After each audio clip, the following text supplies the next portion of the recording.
प्रभु काफ़ी दिनों से मेरे हृदय से एक शब्द दे रहे हैं, बात कर रहे हैं, वो है फास्टिंग के विषय में, उपवास के विषय में।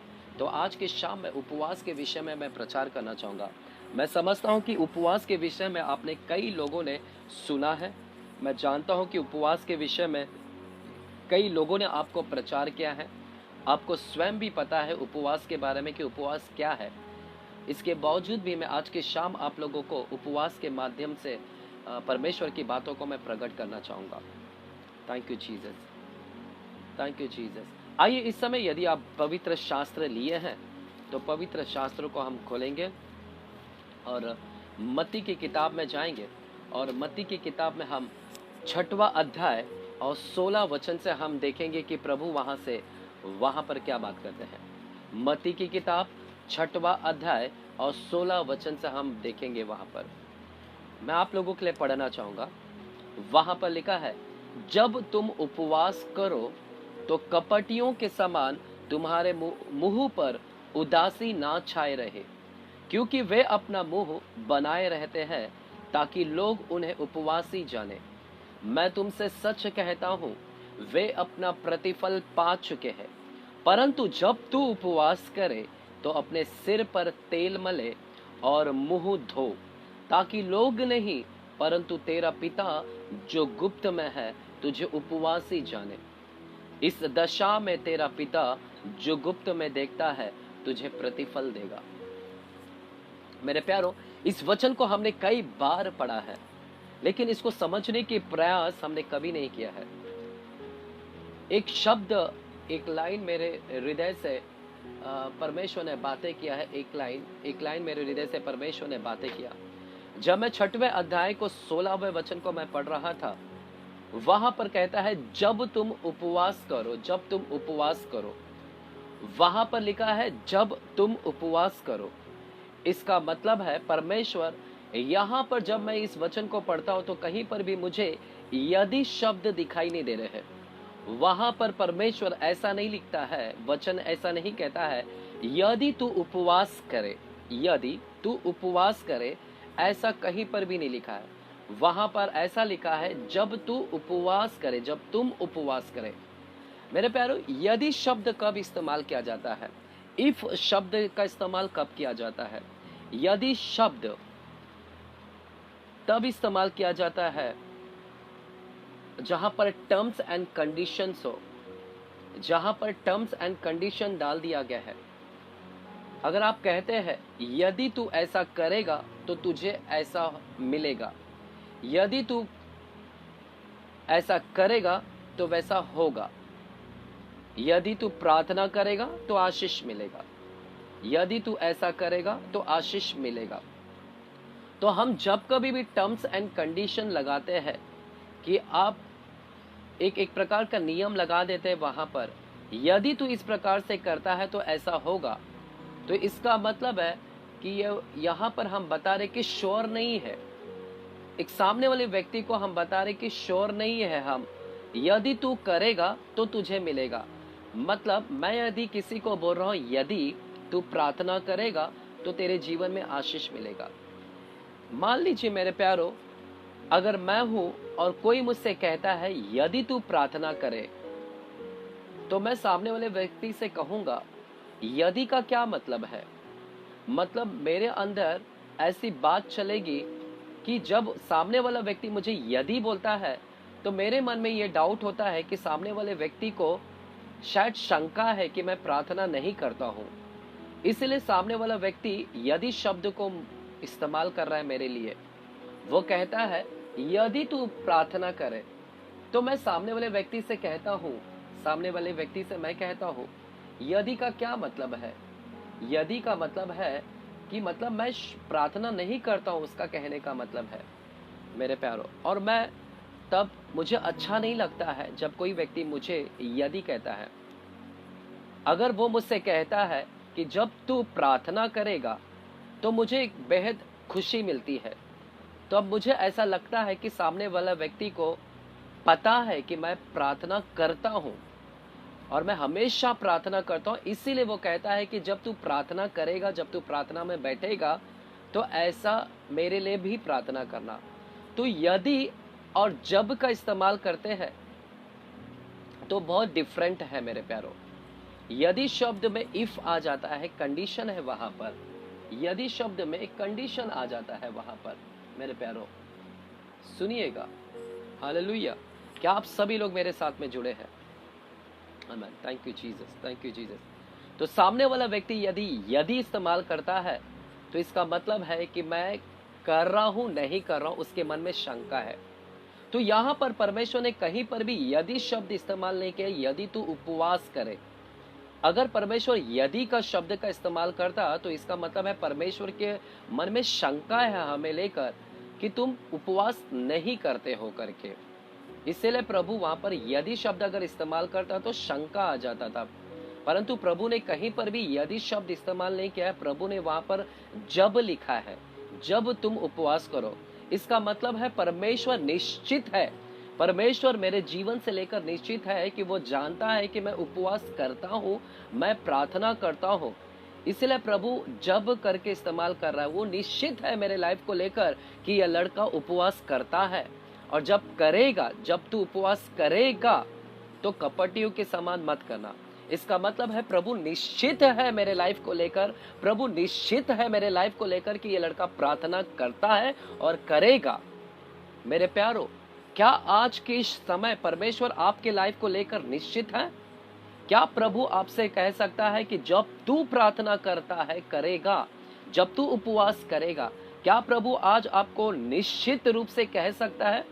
या परमेश्वर को आपके जीवन से यदि शब्द इस्तेमाल करना पड़े?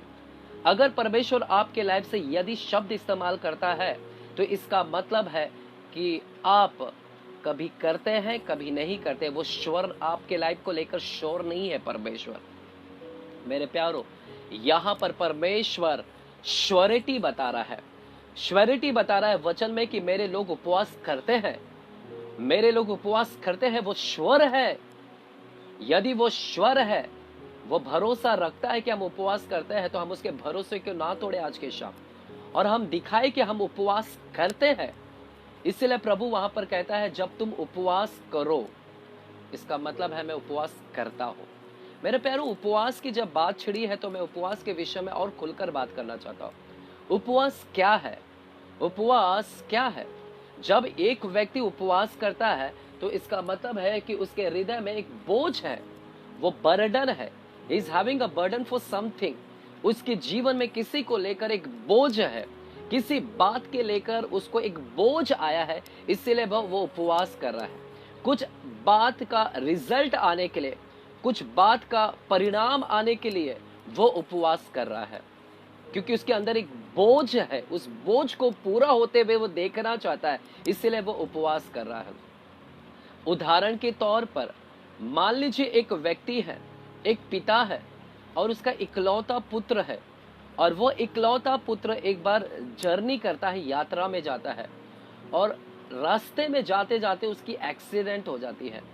और एक्सीडेंट इतनी भयानक होती है, उसका लाइफ को बहुत ही दुर्दशा हो जाती है, उसकी लाइफ को बहुत चोट पहुंचता है, उसको बहुत चोट होता है, बहुत चोट मिलता है मेरे प्यारों, जिसके वजह से उसको तुरंत हॉस्पिटल में एडमिट करना पड़ता है। तुरंत उसको लेकर जाकर मेरे प्यारों उसको हॉस्पिटल में इमरजेंसी वार्ड में डाल देना पड़ता है। और ये लड़का बहुत सीरियस कंडीशन में है, उसको पूरी तरह से चोट लग गया है और वो मृत्यु के कगार पर है, मृत्यु के बीच में है, तड़प रहा है, ऑक्सीजन नहीं ले पा रहा है। इसीलिए उसको आईसीयू में डाल दिया गया है और ऑक्सीजन लगा दिया गया है, क्योंकि उसको ऑक्सीजन भी नहीं मिल रहा और इतनी चोट लगी है।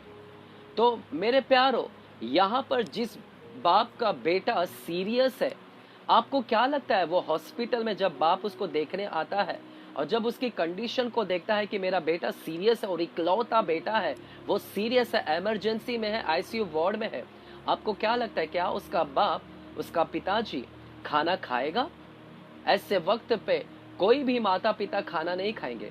ऐसे वक्त में हर एक माता पिता एक ही चिंता करते हैं, एक ही चिंता रखते हैं कि मेरा बेटा इस समय इमरजेंसी वार्ड में है, मेरा बेटा इस वक्त आईसीयू में है, मेरा बेटा मृत्यु और जीवन के बीच में लड़ाई कर रहा है। उस बाप की चिंता है कि मेरा बेटा कैसे न कैसे तो बाहर निकल आए, उस इमरजेंसी से बाहर निकल जाए, उस आईसीयू वार्ड में से बाहर निकल आए। तो उसके पास में एक बोझ है, एक पिता के पास में एक बोझ है अपने बेटे को लेकर कि मेरा बेटा कहीं ना कहीं ठीक हो जाए। और उस बेटे के ठीक होने के लिए वो सब कुछ त्याग करने के लिए तैयार है। वो दोनों टाइम का खाना भी खाने के लिए त्याग करने के लिए तैयार है। मेरे प्यारो, एक एक अच्छा पिता, एक सच्चा पिता जिसका इकलौता बेटा है, जो हॉस्पिटल में जीवन और मृत्यु की लड़ाई कर रहा है, वो सच्चा पिता सब कुछ त्याग कर देगा और उसका एक ही मनसा है कि कैसे ना कैसा मेरा बच्चा ठीक हो जाए। इसीलिए वो सब कुछ त्याग करने के लिए तैयार है, क्योंकि वो एक सच्चा पिता है। अपने बेटे को लेकर वो सीरियस है। He is serious, he is concerned with his children, he is concerned with his son. वो अपने बेटे को लेकर सीरियस है, गंभीर है कि मेरा बेटा कहीं ना कहीं से बाहर निकल जाए, इस मृत्यु से बाहर निकल जाए, क्योंकि वो चिंता है, व्याकुल है, अपने बेटे को लेकर चिंतित है। तो उसके पास में एक बोझ है कि मेरा बेटा ठीक हो जाए, मेरा बेटा बाहर निकल जाए, इस आईसीयू से बाहर निकल जाए, इस इमरजेंसी वार्ड से बाहर निकल जाए। इसीलिए वो बोझ के साथ है और भोजन को भी त्याग करने के लिए तैयार है। अगर वो एक सच्चा पिता है, इसीलिए वो सीरियस है। आज मैं आपसे प्रश्न करना चाहता हूं, क्या आप सच्चे मसीही हैं? क्या आप ट्रू क्रिश्चियन है? क्या एक सच्चे मसीही है? यदि आप सच्ची मसीह है तो आप भी सीरियस होंगे, क्योंकि वह पिता एक सच्चा पिता था। वह अपने बेटे को लेकर सीरियस था। सच्चा पिता सीरियस है। एक सच्चा मसीही भी अपने लोगों के लिए सीरियस होता है, अपने लोगों को इमरजेंसी वार्ड से बाहर निकालने के लिए बोझ है उसको। आज हमारे बहुत सारे लोग हैं जो आईसीयू में भर्ती है, आज हमारे बहुत सारे लोग हैं जो हॉस्पिटल में भर्ती है, आज हमारे बहुत सारे लोग हैं जो मृत्यु और जीवन की लड़ाई कर रहे हैं, आज हमारे बहुत सारे लोग हैं जिनको पाप की बीमारी ने घेर कर रखा है।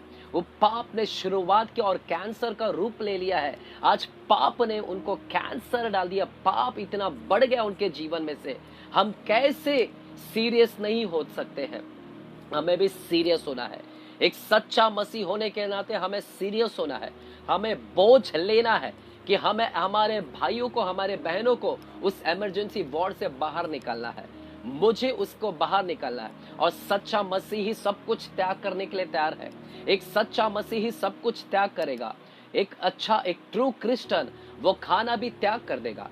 एक ट्रू क्रिश्चियन वो प्यास को भी त्याग कर देगा, क्योंकि उसकी एक चिंता है। ही इज कंसर्न्ड, अपने लोगों को लेकर वो चिंतित है, अपने लोगों को लेकर वो व्याकुल है, अपने लोगों को लेकर वो गंभीर है कि मेरे लोग अभी भी आईसीयू में है, मेरे लोग अभी भी पाप की बीमारी में पड़े हैं। मुझे उन्हें पाप से आजाद करना है, मुझे उसको पाप में से निकालना है। आज शैतान ने उनको दबोच डाला है, शैतान ने इतना दबा दिया है, हमें उनको निकालना है। यदि आप सीरियस है उन्हें निकालने के लिए, तो आप सब कुछ त्याग कर दोगे, क्योंकि आपके लोग, हमारे लोग, आज भी कई लोग इमरजेंसी के लिए रो रहे हैं। वे इमरजेंसी वार्ड में है, वे आईसीयू में भर्ती है, वे रो रहे हैं, वे तड़प रहे हैं, ऑक्सीजन के लिए रो रहे हैं, ऑक्सीजन चाहिए उन्हें। क्यों सीरियस नहीं है हम आज क्रिश्चियन लोग? एक सच्चा क्रिश्चियन सीरियस होता है अपने लोगों को लेकर। परंतु आज मसीहत में ऐसे कुछ क्रिश्चियन को हम देखते हैं, ऐसे कुछ क्रिश्चियन को देखते हैं जो लेकर सीरियस नहीं है, अपने मसीहत को लेकर सीरियस नहीं है, वे क्रिश्चियनिटी को लेकर सीरियस नहीं है। उनके लिए क्रिश्चियन तो एक सिर्फ मजा मस्ती है। It is only enjoyment place. उन्हें लगता है कि चर्च एक एंजॉयमेंट स्थान है, इसलिए वे चिंतित नहीं, अपने लोगों को, अपने लाइफ से चिंतित नहीं है। यदि सच्चा मसीह होता, सच्चा पिता होता, तो वह सीरियस हो जाता अपने लोगों को लेकर, अपने बेटियों को लेकर। एक सच्चा मसीह अपने लोगों के लिए सीरियस होता है। परंतु जो मसीह सीरियस नहीं होता है तो वो सच्चा नहीं है। वो अगर त्याग नहीं करता है तो वो सीरियस नहीं है अपने लोगों को लेकर। वो खाने पीने में व्यस्त है, वो खाने पीने में व्यस्त है, सिर्फ उसको सीरियसपन नहीं पता है कि उसके लोग आज तड़प रहे हैं। क्या आज मैं आपसे प्रश्न कर सकता हूं, जितने लोग मुझे सुन रहे हैं, क्या आप सीरियस है अपने क्रिश्चियन को लेकर? अपनी क्रिश्चियनिटी मसीहत को लेकर सीरियस है? क्या आपको गंभीर परिस्थिति गंभीर नहीं लगती है कि आज कितने लोग तड़प रहे हो, उन्हें हमारी जरूरत है? ये हमारे लोग हैं, हमें भी त्याग करना है। आज मैं वही फास्टिंग के विषय में बताना चाहता हूं। फास्टिंग क्या है? फास्टिंग कुछ और नहीं है, फास्टिंग एक सेल्फ डिनायल है, हमारा त्याग है, हमारा बलिदान है। फास्टिंग में सैक्रिफाइस है। क्या हम बलिदान करने के लिए तैयार है? क्या हम सैक्रिफाइस करने के लिए तैयार है? मेरा परमेश्वर ने भी सैक्रिफाइस किया है, बलिदान किया है। उसने भी उपवास किया है। उसका उपवास क्या है? उसका बलिदान दिखाया हमने। परमेश्वर ने जगत से ऐसा प्रेम किया कि उसने इकलौता पुत्र दे दिया, उसने बलिदान कर दिया, सैक्रिफाइस कर दिया। वो एक प्रकार का फास्टिंग था, वो एक प्रकार का उपवास था, जहां पर उसने डिनाई कर दिया, सेल्फ डिनायल, जिसने अपने आप को त्याग कर दिया हमारे खातिर। वो एक सैक्रिफाइस था। मेरे प्यारो, जहां पर भी बलिदान है, जहां पर भी फास्टिंग है, जहां पर भी त्याग है, वहां पर हम परमेश्वर के कार्य को देखते हैं। मेरे प्यारो, परमेश्वर ने त्याग किया है, बलिदान किया है, और यीशु मसीह को त्याग कर दिया, और यीशु मसीह को कलवरी क्रूस पर चढ़ा दिया, वहां पर सैक्रिफाइस किया। और जहां पर त्याग है, यीशु मसीह के त्याग से हमने परमेश्वर के अद्भुत कार्यों को भी हमने देखा है, परमेश्वर के उद्धार को भी हमने देखा है। यदि वो सैक्रिफाइस नहीं होता, यदि वो बलिदान नहीं होता, तो कहीं पर भी हमें परमेश्वर के कार्य दिखाई नहीं देते। आज सिर्फ उसके बलिदान के द्वारा हम उसके उद्धार के कार्य को देख सकते हैं, परमेश्वर के अद्भुत कार्य को हम देख सकते हैं, परमेश्वर के चमत्कार को हम देख सकते हैं हमारे जीवनों में, परमेश्वर के सामर्थ को हम देख सकते हैं। तो परमेश्वर ने बलिदान किया और वहां पर उसके सामर्थ को देखा। क्या आज आप परमेश्वर के सामर्थ को देखना चाहते हैं? क्या आज आप भी परमेश्वर के मूवमेंट्स को देखना चाहते हैं? परमेश्वर के चलन को आप देखना चाहते हैं अपने जीवन में? तो आपको भी त्याग करना होगा, क्योंकि बलिदान जहां पर है, वहां पर परमेश्वर के कार्यों को देखते हैं। जहां पर सैक्रिफाइस है, वहां पर परमेश्वर के मूवमेंट को हम देखते हैं, परमेश्वर के सामर्थ को हम देखते हैं, परमेश्वर के हाथ को हम वहां पर देखते हैं। जहां पर भी फास्टिंग है, जहां पर भी त्याग है, जहां पर भी उपवास है, जहां पर भी बलिदान है, वहां पर हम परमेश्वर के कार्यों को देखते हैं। मेरे प्यारो, फास्टिंग में गंभीर लीजिएगा, उपवास को गंभीर लीजिएगा। सच्चा मसीह है, गंभीर हो जाए। सच्चा मसीह उपवास करता है क्योंकि उसे चिंता है अपने लोगों के लिए, उसे अपनी मिनिस्ट्री के लिए लेकर चिंता है। वो कंसर्न्ड है, परमेश्वर के राज्य को लेकर वो चिंतित है, परमेश्वर के राज्य की बढ़ोतरी के लिए वो चिंतित है। इसीलिए वो सब कुछ त्याग करने के लिए, बलिदान करने के लिए तैयार है। यदि आज की शाम आप बलिदान करोगे तो निश्चय आपके जीवन में परमेश्वर सामर्थ लेकर आएगा। वो सामर्थ को आप देखोगे। हमने क्यों उपवास करना है? हो सकता है कई लोगों को परमेश्वर उपवास करने के लिए अगुवाई कर रहा है कई दिनों से, लेकिन आप नहीं कर रहे हैं। हो सकता है परमेश्वर आपके हृदय से कई बार कह रहा है कि उपवास कर, 1 दिन के लिए, 2 दिन के लिए। शायद आपके जीवन में बहुत सारे प्रॉब्लम है, समस्या है। प्रभु कह रहा है आपसे कि उस समस्या से मैं बाहर निकाल सकता हूं, तो बलिदान कर, तो मेरे कार्यों को देखेगा। हो सकता है आपके जीवन में बहुत सारे प्रॉब्लम है, समस्या है, आपको उसमें से निकलना है बाहर, और प्रभु आपको उपवास करने के लिए कह रहा है, परंतु आप त्याग करने के लिए तैयार नहीं है। इसलिए परमेश्वर के कार्य को आप नहीं देख पा रहे हैं। जो व्यक्ति त्याग नहीं करता है वो परमेश्वर के कार्य को कभी नहीं देख पाएगा, और जो व्यक्ति त्याग करता है वो परमेश्वर के कार्यों को देखेगा। वो निश्चय परमेश्वर के कार्यों को वो देखेगा। यदि परमेश्वर ने आपको अगुवाई किया है मिनिस्ट्री को लेकर कि उपवास कर, तो आपको करना है। प्रभु आपसे कह सकते 1 दिन के लिए कर, 2 दिन के लिए कर, 7 दिन के लिए कर, 14 दिन के लिए कर, 21 दिन के लिए कर, 40 दिन के लिए कर, कई लोगों को 120 दिन के लिए भी करवाता है परमेश्वर।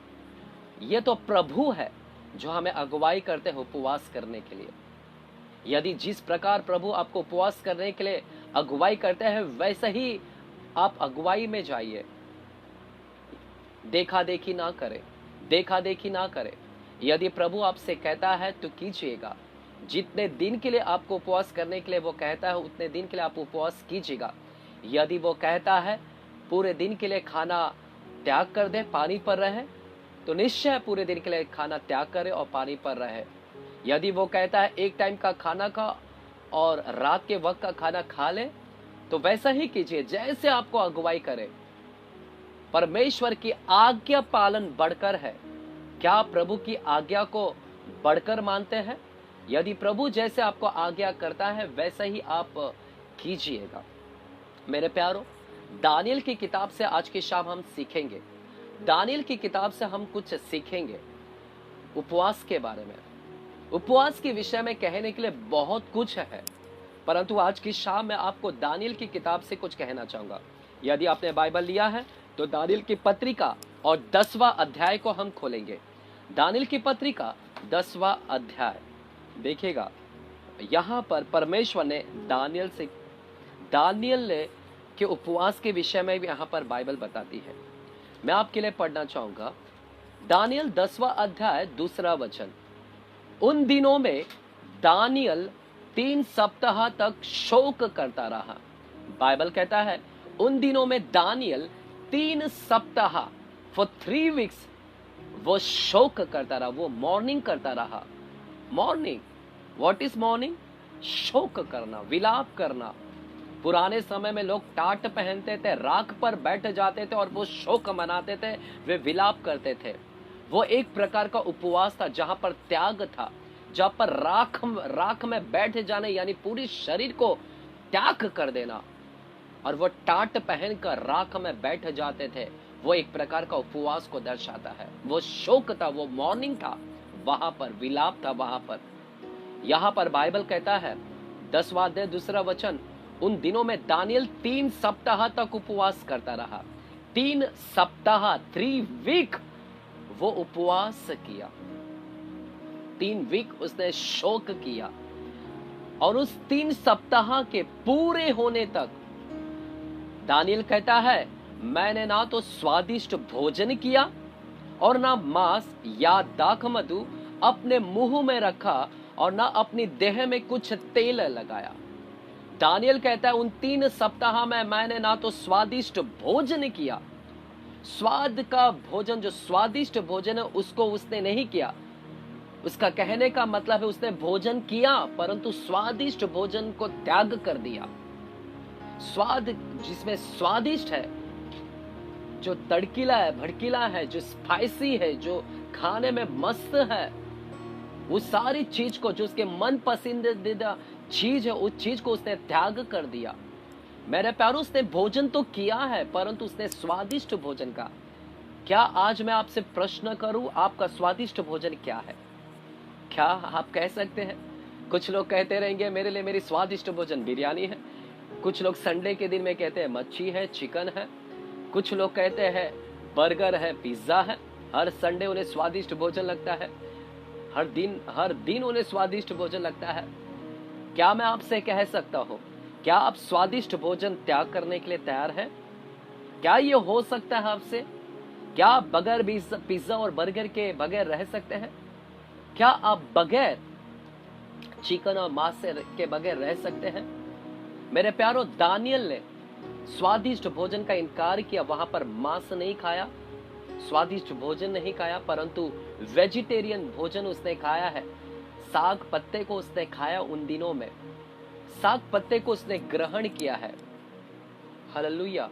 और बाइबल कहता है उसने एक निर्णय लिया कि मैं त्याग करूंगा। निर्णय लिया 3 हफ्ता का 21 दिन का उसने निर्णय लिया कि मैं वेजिटेरियन ही भोजन खाऊंगा, मैं साग पत्ते खाऊंगा और स्वादिष्ट भोजन नहीं खाऊंगा। 3 हफ्ते का उसने फास्टिंग किया है। क्या आज आप 3 हफ्ता बगैर रह सकते हैं पिज्जा, बर्गर, चिकन, बिरयानी वगैरह के, स्विगी, जोमैटो के बगैर? Hallelujah, thank you Jesus. क्या आप रहने के लिए रह सकते हैं? आज बहुत सारे लोग के लिए मुश्किल है। मेरे प्यारों, मैं कहना चाहता हूं कई लोग स्वादिष्ट भोजन के बगैर नहीं रह सकते हैं। कई लोगों से मैं मिलता हूं, कई लोगों से मैं बातचीत करता हूं, वे कहते हैं कि ब्रदर मेरे लिए तो ये रोज अगर ये ना मिले तो मैं दाल चावल तो खा ही नहीं सकता हूं मैं। मुझे अगर ये ना मिले तो मैं जी नहीं सकता हूं। परमेश्वर आज की शाम ऐसे लोगों से बात करना चाहता है। क्या आप त्याग करना भारी गिर रहा है आपको? मेरे प्यारों, दानियल ने निर्णय लिया कि मैं 3 हफ्ता स्वादिष्ट भोजन ना खाऊंगा, मैं मांस मच्छी ना खाऊंगा, परंतु साग पत्ते हुए इस वेजिटेरियन भूख को भोजन को मैं ग्रहण करूंगा, स्वीकार करूंगा। और 3 हफ्ता उसने उसी ही को ग्रहण किया। Hallelujah, hallelujah, hallelujah. मेरे प्यारों, क्या हुआ फिर आगे दानियल की किताब में? 3 हफ्ता जब इसने इस प्रकार का उपवास किया तो क्या हुआ? जब उसने उपवास किया इस प्रकार का, मेरे प्यारों, ये एक प्रकार का उपवास है। इसको कहते हैं पार्शियल फास्टिंग। इसको टोटल फास्टिंग नहीं कहते हैं, पूर्ण उपवास नहीं कहते, इसको बोलते हैं पार्शियलिटी फास्टिंग। एक प्रकार का आधा, यानी भोजन कर रहे हैं परंतु कुछ चीजें को त्याग कर दिया है। क्या आज आप बगैर 2 टाइम के खाने के बगैर नहीं रह सकते हैं? लेकिन चलिए मैं आपके लिए गुड न्यूज देता हूं। ठीक है, आप दो समय का खाना के बगैर नहीं रह सकते हैं, आप खाइए खाना, परंतु क्या आप स्वादिष्ट भोजन को, जो आपका स्वादिष्ट है, मन पसंदीदा चीज है, उसको आप त्याग कर सकते हैं? अगर आप त्याग कर रहे हैं तो भी एक प्रकार का फास्टिंग है, इसको भी कहते हैं फास्टिंग। तो परमेश्वर हमको बाइबल से सिखा रहा है कि ऐसे भी एक फास्टिंग होते हैं जहां पर हम भोजन तो करते हैं परंतु कुछ चीजों का हम इनकार करते हैं। इस प्रकार को भी हम कहते हैं फास्टिंग, इसको भी कहते हैं उपवास। अगर आप पूरा टाइम के उपवास नहीं रख सकते हैं तो इस प्रकार के उपवास तो कर देखिएगा। अगर आप दोनों टाइम खाना पसंद करते हैं, आप उसके बगैर नहीं रह सकते, ठीक है, आप खाइएगा, मैं इनकार नहीं कर रहा हूं उसके लिए, क्योंकि दानियल ने भी दोनों टाइम खाया है। दानियल ने तो सिर्फ स्वादिष्ट भोजन का इनकार किया।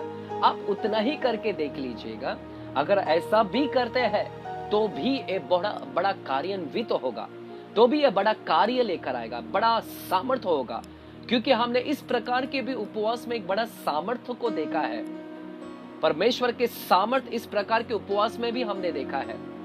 आइए, क्या है सामर्थ्य को? दानियल ने जब इस प्रकार के उपवास को किया तो क्या सामर्थ्य दिखाएगी, क्या ऐसी चीज घटी वहां पर?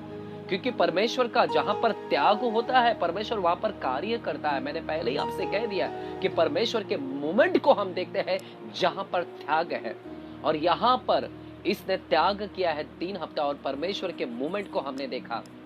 आइए, 4था वचन क्या कहता है? दानियल 10वां अध्याय 4था वचन।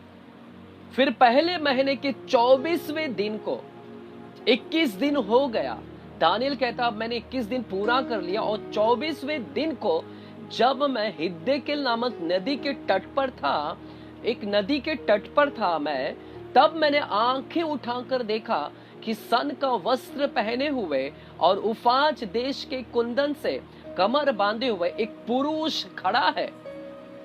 उसका शरीर फिरोजा के समान, उसका मुख बिजली के समान, उसकी आंखें जलते हुए दीपकों से, उसकी बाहें और पांव चमकाए हुए पीतल के से, और उसके वचनों का शब्द भीड़ों के शब्द का सा था।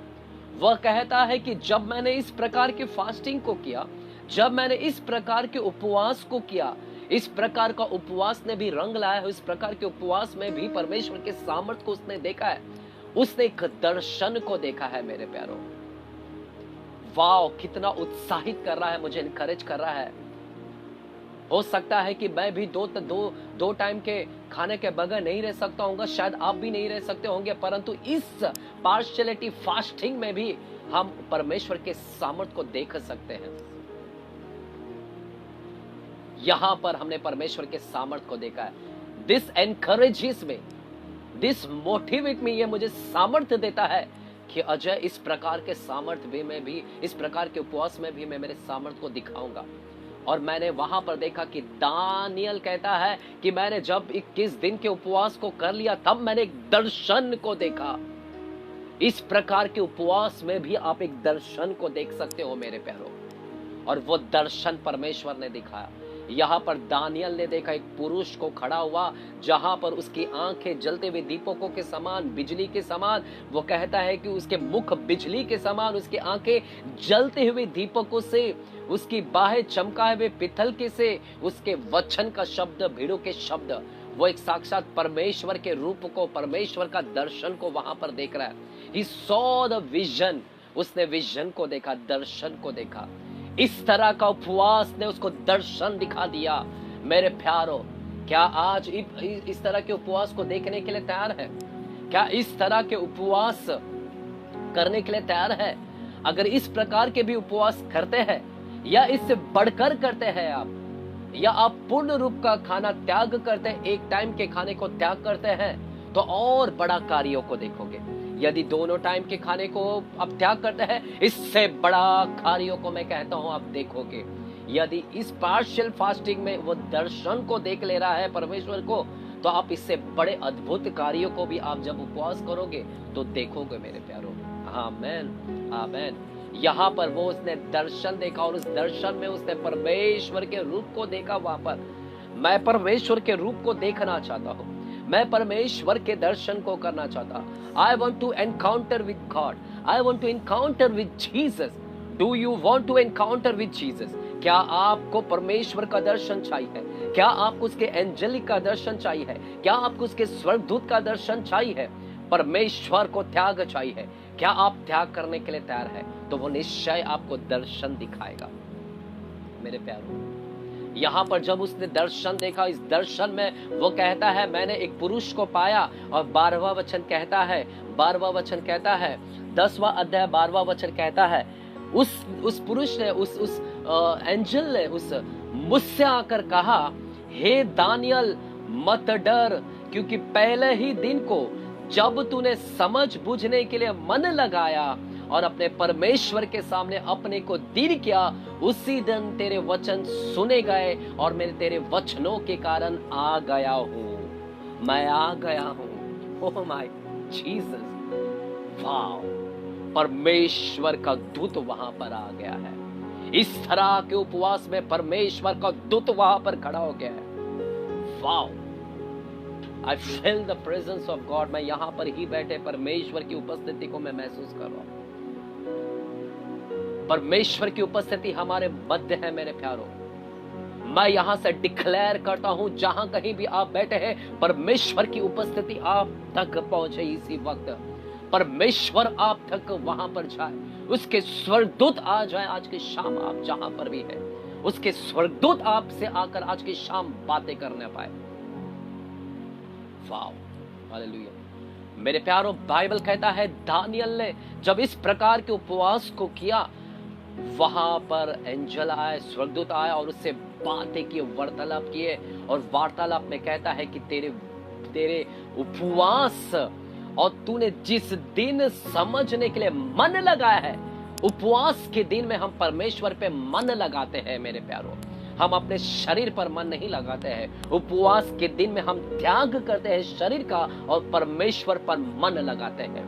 हम परमेश्वर के साथ जुड़ जाते हैं, परमेश्वर के प्रार्थना में जुड़ जाते हैं। उपवास में आप परमेश्वर से मन लगाते हैं। दानियल कहता है कि मैंने परमेश्वर पर मन लगाया है और अपने आप को मैंने दीन किया। उपवास में आपको मन लगाना है परमेश्वर पे।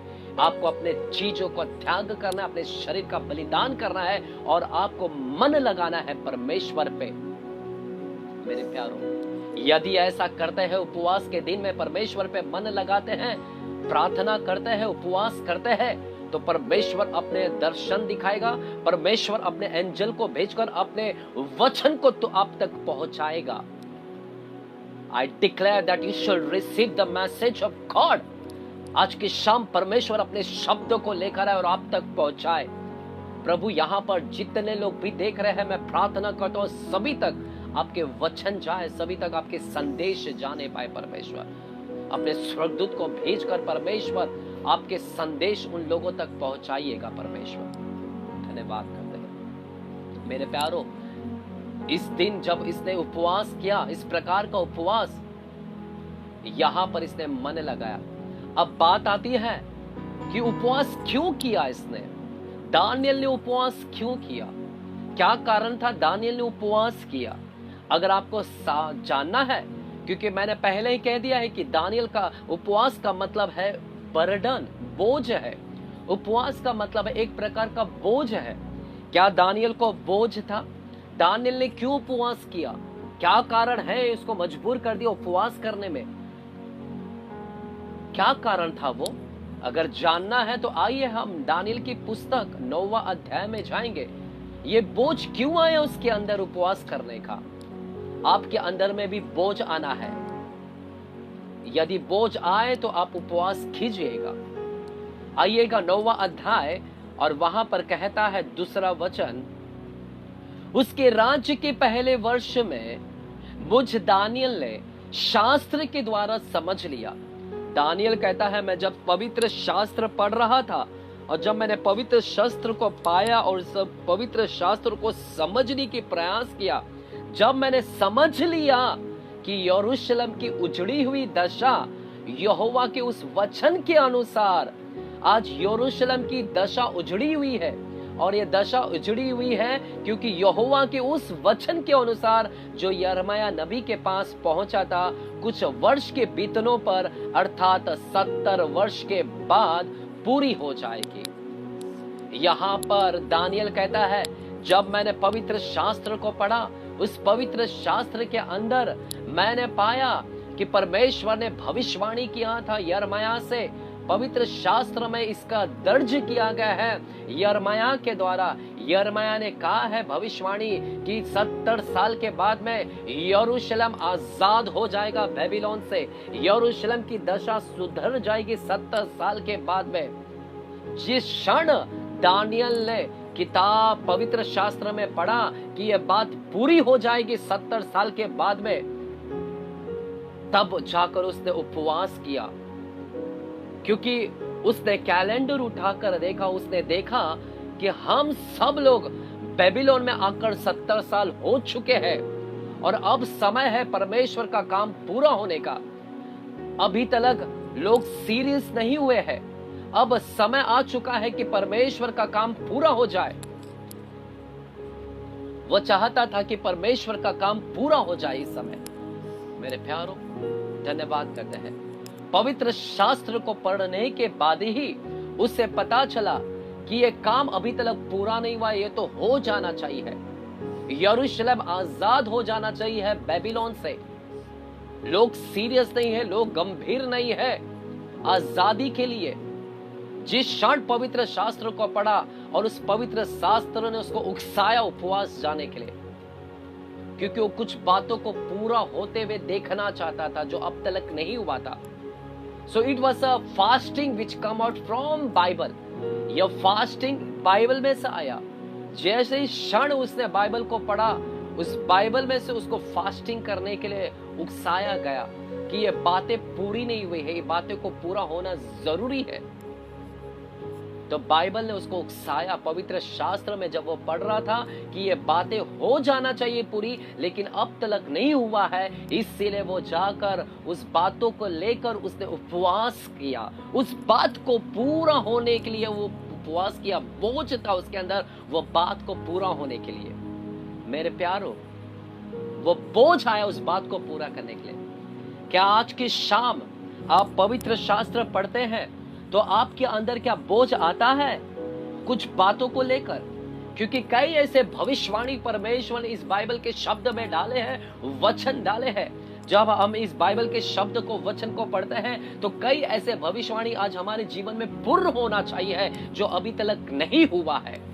दानियल ने भी जब पढ़ा तो उसे पता चला कि ये भविष्यवाणी अभी तक यहाँ पर पूरा नहीं हुआ है, इससे पूरा हो जाना चाहिए है। इसलिए उसने वहां पर उपवास किया और प्रार्थना किया उसने। आज पवित्र शास्त्र जब हम भी पढ़ते हैं तो पवित्र शास्त्र के अंदर जब हम भी पवित्र शास्त्र को पढ़ते हैं तो कई ऐसी चीजें हैं जो अभी तक पूर्ण नहीं हुए हैं, जो हमारे जीवन में पूर्ण होना चाहिए।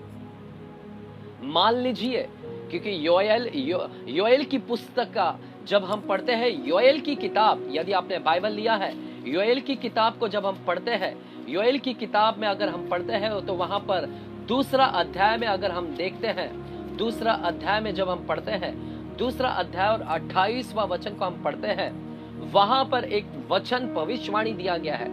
यह वचन पवित्र शास्त्र में है, जिसे पूरा होना बहुत ही जरूरी है हर एक के लोगों के जीवन में। क्षमा चाहता हूं। वहां पर लिखा है, दूसरा अध्याय 28वां वचन, उन बातों के बाद मैं सब प्राणियों पर अपनी आत्मा उंडेलूंगा। यह भविष्यवाणी पवित्र शास्त्र में दिया गया है। यह भविष्यवाणी पूरा होना चाहिए। हर एक लोगों के अंदर आत्मा उंडेला जाएगा, परमेश्वर कहता है। आमेन। परमेश्वर कहता है, मेरी आत्मा हर एक के ऊपर उंडेला जाएगा। तुम्हारे बेटे बेटियां भविष्यवाणी करेंगी और तुम्हारे पूर्ण स्वप्न देखेंगे, तुम्हारे जवान दर्शन देखेंगे, तुम्हारे दास और दासी पर भी मैं उन दिनों में अपना आत्मा उंडेलूंगा। I will fill my people with the Holy Spirit. यह पवित्र शास्त्र में भविष्यवाणी किया गया है। मेरे प्यारों, यह पवित्र शास्त्र में भविष्यवाणी किया गया है। क्या हम आज पवित्र शास्त्र को पढ़ रहे हैं दानियल के समान? क्योंकि दानियल ने पढ़ा और उसने भविष्यवाणी के शब्द को पढ़ा कि यरूशलेम आजाद होने, यह बात पूरा होना चाहिए है। आज जब मैं भी बाइबल पढ़ता हूं या आप भी पढ़ते हैं, तो कई ऐसे बातें हमारे जीवन में पूर्ण होना चाहिए था। आज भी कई लोग हैं पवित्र आत्मा से भरे नहीं गए हैं, यह बात पूरा हो जाना चाहिए था आज हमारे जीवन में। लेकिन अब भी कई लोग आज पवित्र आत्मा से भरे नहीं गए हैं। वे अभी भी पवित्र आत्मा पाने के लिए व्याकुल है। यदि आपको लगता है आज की शाम पवित्र आत्मा से आप बपतिस्मा नहीं पाए हैं, उसके आग का बपतिस्मा नहीं मिला है, ओनली जल के बपतिस्मा को लिया है, आज ये बात आपके जीवन में पूरा हो जाना चाहिए था, लेकिन अब तक नहीं हुए है, तो निश्चय आप जाइएगा उपवास में। निश्चय आप दानियल के समान प्रार्थना में जाइएगा। निश्चय आप दानियल के समान उपवास में जाइएगा, क्योंकि परमेश्वर आपको बता रहा है कि भविष्यवाणी तेरे जीवन में पूर्ण होगा। और भी कई ऐसे भविष्यवाणी है मेरे प्यारों, और भी कई ऐसे भविष्यवाणी है। वही योएल की किताब को जब मैं पढ़ता हूं, योएल की किताब दूसरा अध्याय और 32वां वचन को जब मैं पढ़ता हूं, वहां पर कहता है 32वां वचन, उस समय जो कोई यहोवा से प्रार्थना करेगा वह छुटकारा पाएगा। आमेन। उस समय, कौन से समय? आज के समय की बात कर रहा है। उस समय जो कोई प्रार्थना करेगा, जो कोई उपवास करेगा, जो कोई प्रार्थना करेगा, वह छुटकारा पाएगा। यह भविष्यवाणी है परमेश्वर के, जो पवित्र शास्त्र में है कि हमारे जीवन में छुटकारा हो जाना चाहिए था। क्या आज आप छुटकारा पाए हैं? क्या यह वचन आपके जीवन में पूरा हुआ है? यदि नहीं हुआ है तो आप जाइएगा उपवास में, क्योंकि दानियल भी कहता है कि यरूशलेम अभी तक 70 साल हो गए, अभी तक आजाद नहीं हुआ। ये तो छुटकारा पा लेना चाहिए था, आजाद हो जाना चाहिए था। तब वह उपवास में गया। आप भी चाहिए। आपने छुटकारा नहीं पाया है कर्जे से, आपने बीमारी से छुटकारा नहीं पाया है, आपने पाप से छुटकारा नहीं पाया है, मेरे प्यारों उपवास में जाइएगा, त्याग कीजिएगा। परमेश्वर का मूवमेंट को आप देखोगे, परमेश्वर के सामर्थ को वहां पर देखने पाओगे आप वहां पर। मेरे प्यारों, रोमियो की पत्रिका 6वां अध्याय क्या कहता है? रोमियो की पत्रिका 6वां अध्याय क्या कहता है? रोमियो की पत्रिका 6वां अध्याय और देखिएगा वहां पर 14 वचन क्या कहता है। 6वां अध्याय 14 वचन, तब तुम पर पाप की प्रभुता ना होगी, तुम पर पाप की प्रभुता ना होगी, पाप तुम पर विजय नहीं प्राप्त करेगा, पाप तुम पर प्रभुता नहीं करेगा, वो तुम्हारे सर पर आकर नहीं बैठेगा पाप। ये परमेश्वर ने पवित्र शास्त्र में भविष्यवाणी, ये वचन को दिया है हमारे लिए, जो हमारे जीवन में आज पूर्ण हो जाना चाहिए है। यदि आज भी पाप आप पर प्रभुता कर रहा है, परमेश्वर कहता है पाप प्रभुता नहीं करेगा, परंतु आज पाप हमारे ऊपर प्रभुता कर रहा है, विजय कर रहा है, तो इसका यह मतलब है कि यह वचन आज भी हमारे जीवन में पूर्ण नहीं हुआ है। मेरे प्यारों, इस वचन को हमारे जीवन में पूर्ण हो जाना चाहिए था। जाइएगा, उपवास कीजिएगा। प्रभु आज की शाम कुछ लोगों से यहाँ पर जो सुन रहे हैं, उन लोगों से परमेश्वर जो भी ये वचन को सुन रहे हैं इस टेक्नोलॉजी के माध्यम से, या YouTube के माध्यम से, Facebook के माध्यम से, माइक्रोसॉफ्ट टीम ऐप के माध्यम से परमेश्वर आज की शाम आपको शायद हृदय में इस वक्त बात कर रहा है उपवास में जाने के लिए, क्योंकि कई ऐसे काम हैं जो अभी भी पूर्ण होने बाकी हैं आपके जीवन में। परमेश्वर चाहता है त्याग करे, वहां पर बलिदान करे। मेरे प्यारों, जब दानियल ने वहां पर उपवास किया, बाइबल क्या कहता है? दानियल को दर्शन मिला, दानियल को स्वर्गदूत ने आकर बातें किया और दानियल से कहा कि तेरी उपवास को सुन ली गई है। तेरे पहले दिन में ही तेरी इस प्रकार के उपवास को सुन लिया गया है। मेरे प्यारों, ऐसा उपवास जहां पर पार्शियल फास्टिंग है, ऐसा फास्टिंग भी परमेश्वर को भा गया, परमेश्वर को खुश कर गया, परमेश्वर को प्रसन्न कर गया, क्योंकि ऐसे पार्शियल फास्टिंग में उसने पहले दिन में ही सीरियस हो गया उपवास को लेकर, और पहले दिन में उसने अपने त्याग कर दिया भोजन का और मन लगाया परमेश्वर पे। आप अगर जितने दिन आप परमेश्वर पे मन लगाओगे उपवास दिन, परमेश्वर आपसे प्रसन्न हो जाएगा, आपकी उपवास सुन ली जाएगी, आपकी प्रार्थना सुन लिया जाएगा। आमीन। और आपको परमेश्वर छुटकारा देगा, आपको परमेश्वर पाप पर विजयता दिलाएगा, आपको परमेश्वर अपनी आत्मा से भर देगा। इतने नहीं, दानियल की पुस्तिका में दानियल क्या कहता है? मेरे प्यारों, दानियल क्या कहता है? दानियल की पुस्तिका में, दानियल की किताब में क्या कहता है मेरे प्यारों? 10वां अध्याय और वहां पर हम जाएंगे 21वां वचन। 10वां अध्याय 21वां वचन। बाइबल कहता है, जब वो स्वर्गदूत ने उससे बातें किया, और वो स्वर्गदूत 21वां वचन में कहता है, जो कुछ सच्ची बातें से भरी हुई पुस्तक, जो कुछ सच्ची बातों से भरी हुई पुस्तक में लिखा हुआ है, इस पुस्तक में जो कुछ भी लिखा हुआ है सच्ची बातें, वह मैं तुझे बताता हूं। ये बातें जो इस वचन शास्त्र में लिखे गए हैं, इस पवित्र शास्त्र में जो भी बातें लिखे गए, उसको मैं तुझे बताता हूं। मैं तुझे प्रगटीकरण दूंगा, मैं तुझे खोलूंगा रहस्यमय बातों को। जो बातों को तू समझ नहीं पा रहा है, पवित्र शास्त्र में जो कुछ लिखा गया है उसको तू समझ नहीं पा रहा है, मैं तुझे प्रकट करूंगा, बताऊंगा। मेरे प्यारों, इस तरह का पार्शियल फास्टिंग इतना रंग लेकर आया, इतना सामर्थ्य लेकर आया दानियल के जीवन में कि दर्शन को प्राप्त कर लिया, एंजल का विजिटेशन हुआ, एंजल से बात करता है और यहाँ पर उसको प्रगटीकरण दिया जा रहा है, पवित्र शास्त्र खुलकर उसको बताया जा रहा है। वाव, मुझे भी पवित्र शास्त्र को जानना है, रेवलेशन को जानना है। रिवील किया, स्वर्गदूत कहता है, मैं तुझे रिवील करूंगा, मैं तुझे प्रकट करूंगा, इस पवित्र शास्त्र को मैं तुझे बताऊंगा। आई विल रिवील यू, मैं रेवलेशन दूंगा, तुझे प्रकट करूंगा सब बातों को। मेरा परमेश्वर आपको प्रकटीकरण देगा। उपवास में आपको प्रकटीकरण मिलेगा, उपवास में परमेश्वर के सामर्थ्य को देखोगे। और इसके 21 दिन के उपवास में परमेश्वर ने इस 21 दिन उपवास करता रहा, और स्वर्गदूत वहां पर कहता है, हे दानियल, जिस दिन पहले दिन तूने उपवास किया, मैं पहले दिन ही भेजा गया तुझे उत्तर देने के लिए, परंतु पहले दिन में मुझे वहां पर आकाश में कुछ दुष्ट आत्माओं की शक्तियों ने मुझे रोक लिया, और पहले दिन से लेकर 21 दिन तक रोके रखा मुझे। परंतु धन्यवाद हो दानियल तेरा कि तूने अपने उपवास को रोका नहीं, तूने लगातार उपवास और प्रार्थना करता रहा 21 दिन तक, और वहां पर परमेश्वर ने उपवास में मिखाइल को भेजा वहां पर, और परमेश्वर ने अपने स्वर्गदूत मिखाइल को भेजकर उस दुष्ट आत्मा शक्ति को निकाल फेंका, और मैं 21 दिन के बाद में मैं तेरे पास में पहुंचा हूं। तेरे 21 दिन के उपवास ने परमेश्वर के सामर्थ्य को आकाश में दिखाया है। आज परमेश्वर के सामर्थ्य को भी हम देखोगे मेरे प्यारों, हम सभी देखेंगे उसके सामर्थ्य को उपवास में, क्योंकि उपवास व्यर्थ नहीं जाता है, परमेश्वर का बलिदान व्यर्थ नहीं गया है। वहां पर सामर्थ्य को हमने देखा है। यदि उसके बलिदान का सामर्थ्य को हम देख सकते हैं, तो हमारा बलिदान को भी परमेश्वर देखता है। हमारे बलिदान उस बलिदान के सामने फीके है, हम कुछ भी नहीं है, यह बलिदान उसके सामने कुछ भी नहीं है, उसका बलिदान हमसे बढ़कर है।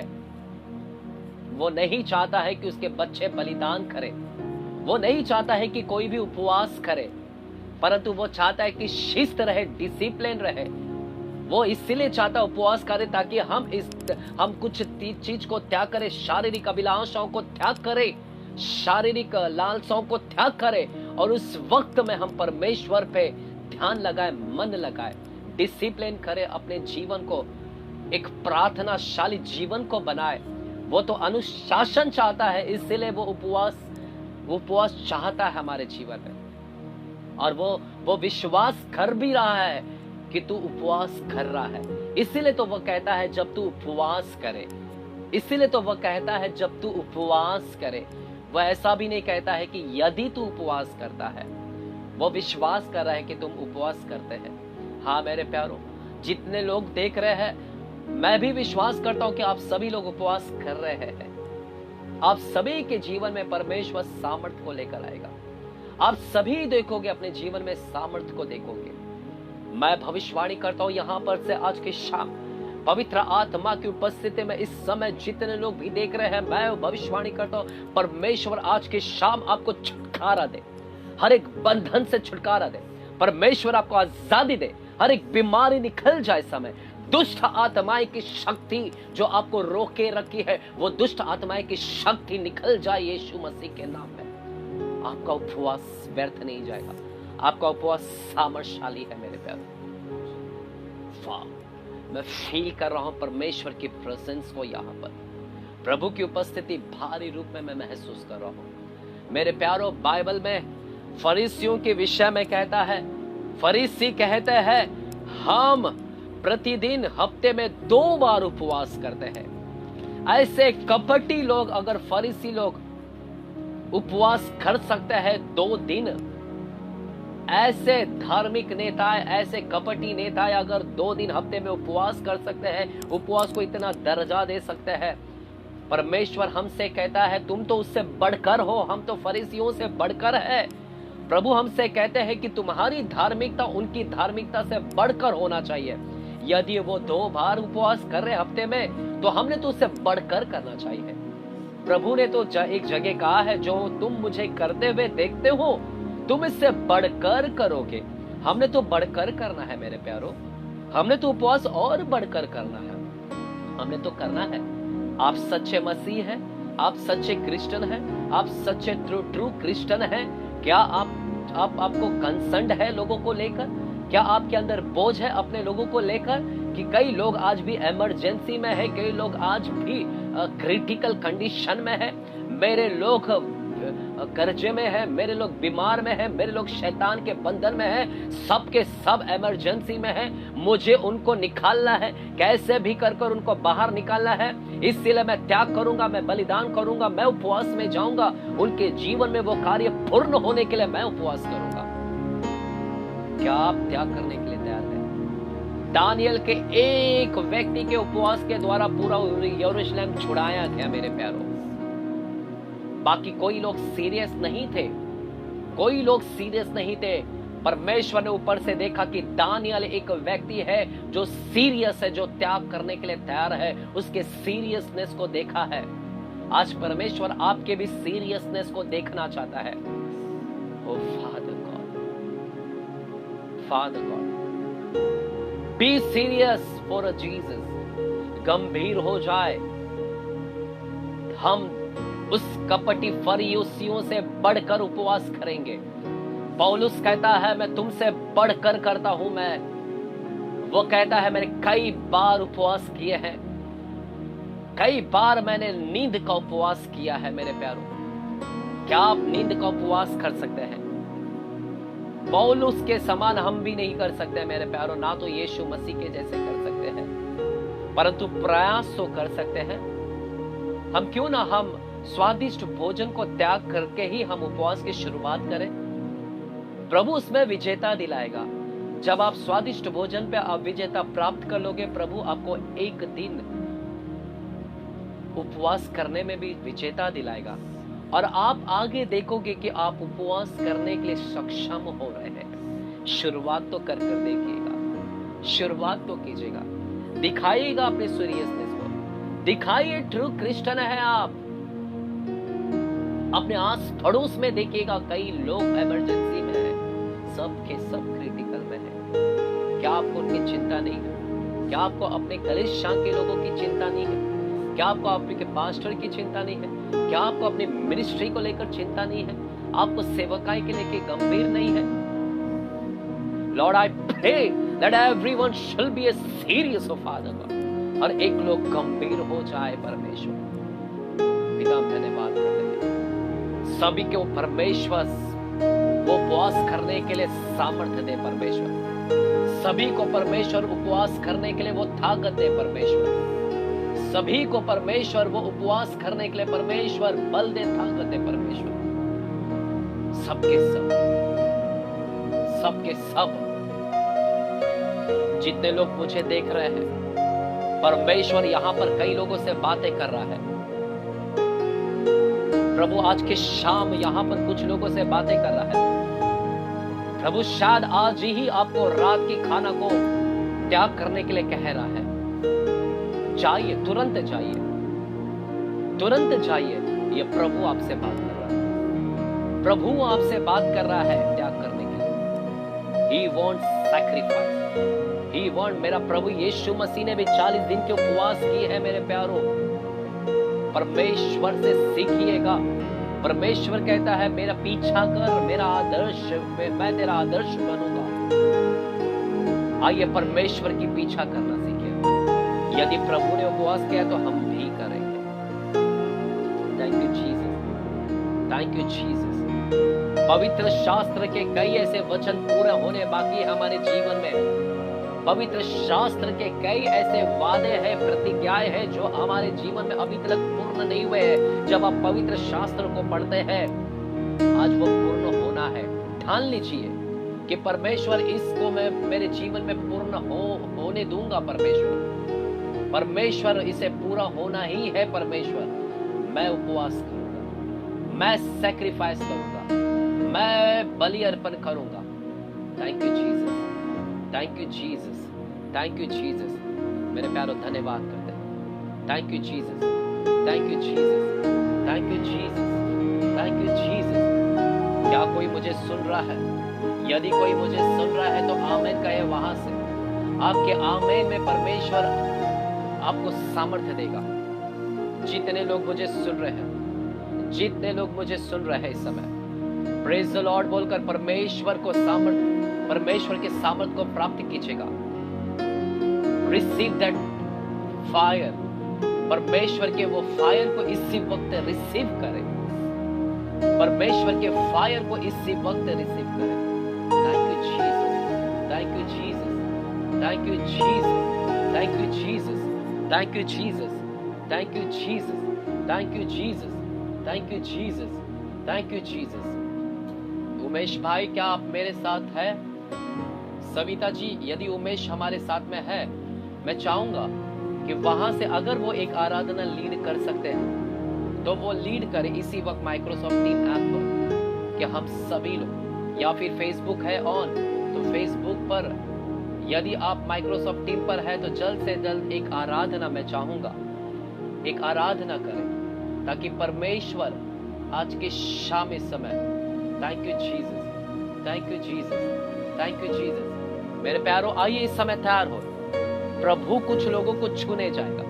आप अपने घर में इसी वक्त परमेश्वर की उपस्थिति को महसूस करोगे। इसी वक्त प्रभु आपको छुएगा कई लोगों को। I feel that presence of God. परमेश्वर है यहाँ पर।